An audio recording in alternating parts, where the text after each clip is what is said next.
spring training is definitely the best time of year for the baseball season. Everybody's in a relaxed atmosphere. Nobody's played a game yet, so no one's won, no one's lost, and so everyone's equal.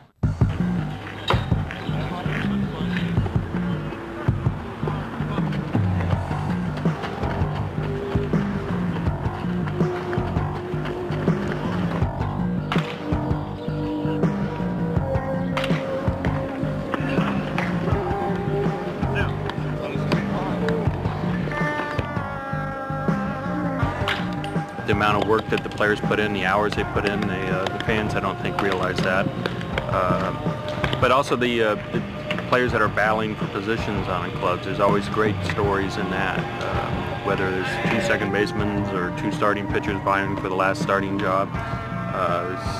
They're both, the players are very friendly amongst themselves, but when they go out there, they're doing the best they can, and when they sit down and the other guy takes a spot, they're rooting for him just as well. But those are the great stories, and that's what makes spring so interesting. Competition. Whether it's making the team or winning, competition is what the game is all about. Billy Taylor knows more than most how hard it is to make a big league team. Taylor has spent 13 seasons in the minor leagues, and he's still pursuing his dream. This year in Phoenix with the Oakland A's. My expectations are going into camp and with the thought in mind that I'm having a chance to make the big league team.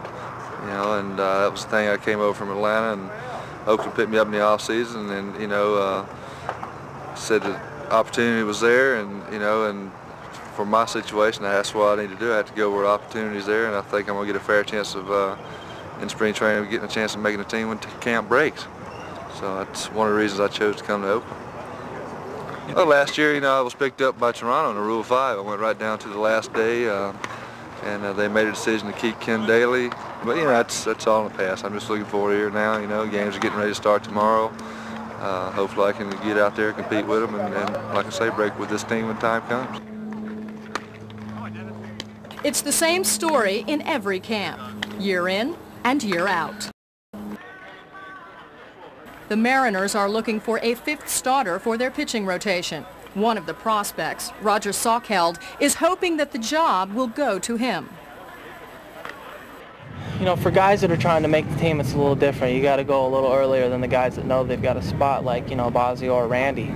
They can take it easy. They can wait till that last game to let it go. And even if they don't want to take it to the last game, they can wait for opening day. But for a guy like me, I've got to come out, at least halfway through spring and start going hard. And that's just the way it is. Until you earn the right to come into spring and know you got a job. It's just the way it is. Starting pitcher for Seattle, number 22, Roger Saukheld. Saukheld, starting pitcher for the Mariners. I've thrown pretty well here. I think I've shown that I've at least deserve a chance to see if I can pitch in the big leagues, but that's not my decision. They'll go with the person that they feel most comfortable with. Over in the Padres camp, there is a battle for the backup catcher position. Among those competing for the job is Brian Deke. Deke has spent his entire career in the minor leagues. Like the A's Taylor, he changed teams in the off-season to give himself a better opportunity with a team that is thin at his position. Once you've played a couple years of AAA and stuff, it's kind of like now when you go to camp, you're hoping to get the opportunity to make a team out of spring training, which is what I'm hoping for here. And a lot of times teams come in and they probably already have in their minds who's going to make the team and who's not. So you kind of have to try to make yourself stand out a little bit to show somebody what you can do and hopefully make a team. With the catchers, there's 6 or 7 other catchers out here all they all want to make the team just like I do. So, everybody can catch out here. It's not like somebody's really standing out over somebody else. For Taylor, Saukheld, Deke, and 100 other prospects, they won't know their future until the end of March. And if the call comes, the memory of the spring their boyhood dream came true will last forever.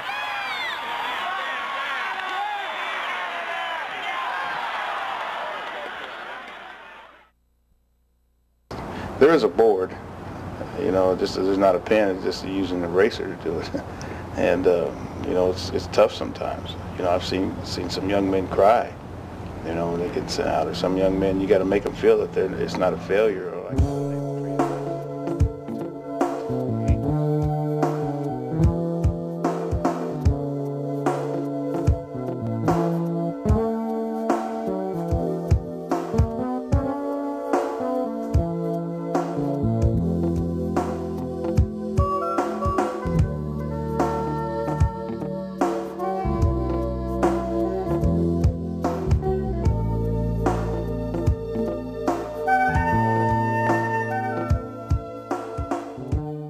most of the time, you know, through process elimination, you don't have to call them in, kind of, because these guys have the numbers figured out too. You know, I mean, you have a pretty good idea how many pitchers you're going to carry, whether it's 10 or 11, and you know, you start counting down. Whether there's 28 of us left, there's only going to be three guys going to leave. Through process elimination, you figure out, okay, are they going to keep 7 infielders or 8 or 5 outfielders or 6, and then after a while, you see a guy.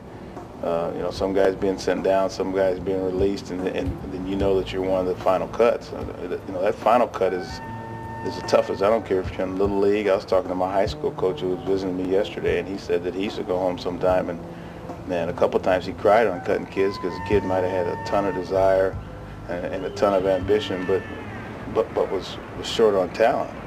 And it's not easier at that level than it is this level.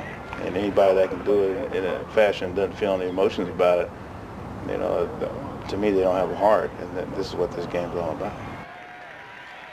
As a kid, I mean, you dream about it, but you're like, you know, it seems like that's 50 years away. And even when I was in AAA and it was only the next level, I mean, it still seemed like it was 50 years away. So, you know, it's always something, you know, you shoot for. You know, it's kind of like dying. I mean, you know, it's somewhere out there, and, you know, you don't ever anticipate it coming. You know, it could be this, you know, today or tomorrow, but you don't really, you know, think about it like that. I mean, you know, for me, baseball, you know, getting to the big leagues was just, well, someday when I grow up. Well, all of a sudden I found myself 24 years old and I was growing up and the big leagues were beckoning, so it just really caught me off guard, and you know, it's a great feeling though.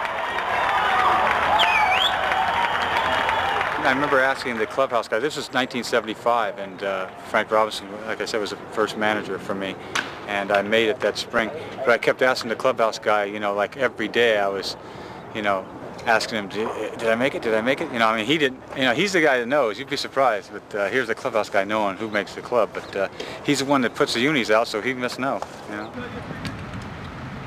My first spring training was in '87, and I came to spring training. Chris Brown, our third baseman at the time, was hurt, and I got a chance to play every day. The last day of spring training, I didn't know whether Dirk Smith told me to pack my suitcase just in case, because I didn't know whether, he didn't know, nobody knew whether I was going to go up or down, or whether Chris was going to be able to play opening day or what. So I got called in the office that last day of spring training, and they told me that I was going to be sent down. So I went down and played a few games in the minor league camp, and played one game here in Phoenix at AAA, and after the game I got a call and said, you're going to the big leagues. So I played one game in AAA, and I found myself in LA the next day at Dodger Stadium. The first few days, actually the first couple of weeks of spring training, we have a lot of guys in camp. A lot of the younger guys from the minor leagues are on the verge of making the major leagues are here in camp. So there's a lot of guys, but about the middle of March, those guys start filtering down, and then the team starts to shape up, and you know, it's kind of neat the way that happens, and by the time we leave here, you know, to see the ball club that we're going to have that year, you know, it's kind of neat. It's exciting. My first year in AAA last year, it was exciting to see the expressions on the faces, and when you did tell them they were getting called up for the first time, the excitement and joy that they had, and being able to be a part of it, you really get excited for the player. You can't wait to tell him that he's going up, because you feel like you've done something right, and he is finally being able to achieve, you know, his goal of making it to the big leagues that he's had since he was yay high. So it's a really probably the most enjoyable part of the job. Once you're there, you just know that all that hard work paid off, all that dedication and all the summer vacations that you never took, and And you know, everything you strive for, it's a sense of satisfaction knowing that you made the necessary disciplines to get to that point. The youngsters have been playing baseball most of their life, and this is the culmination of their career, is to make the big league teams, because even when they weren't highly paid, as they weren't for many, many years, it was still a way of life that they all wanted. During the final week of spring training, a lot of dreams are realized or put on hold for another year. Teams make their final roster moves before breaking camp. The Seattle Mariners reassigned pitcher Roger Salkeld to Calgary of the AAA Pacific Coast League. Brian Deke's name was missing from the Padres' Major League roster as the team headed for San Diego and an April 4th opening day game against the Atlanta Braves.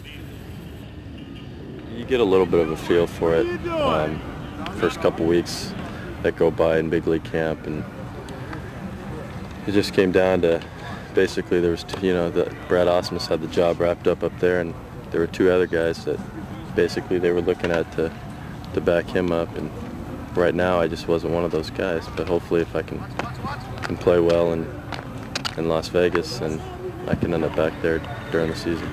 Well, the way it happened here in San Diego, I got here one morning and one of the coaches just told me that Riggleman needed to see me in his office, and at that time you kind of know what's going on, and you go into they had like a little room, and Riggleman was in there with a couple of the other coaches, and Randy Smith was in there, the GM, and they just kind of let you know where you stand as far as the organization goes, and basically that's it. Just tell you to go down and keep working hard. Because we're sending you down, that doesn't mean we think any different of you. You still feel that you can play in the big leagues, but right now there's just some other things that we got to do. Sometimes it's tough, but still I'm doing what I love doing. I'm still getting paid for it, even down in the minor leagues. So it's sometimes you just kind of gotta take things, at what they are. I'm playing a game right now, which I love doing, and I'm just a step away from the big leagues, and hopefully I can get there. For Billy Taylor, that final step has been 13 years coming, and still the competition goes on.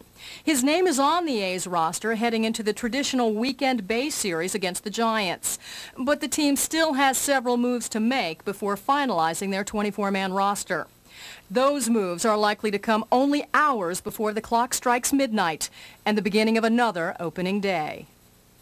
I mean, they're gonna take probably 12 pitchers, so you have your 5 starters and 7 relievers, but like I said, they haven't released any kind of information of who's going or what. So like I say, after this base series, I'm sure everybody will know what they're going to do, and we'll find out then. Really, I look at it one way. All the years I played in minor leagues, I look back and actually have nothing to lose and all to gain. And by thinking that way, it makes me relax, knowing that all I can do now is go up instead of down.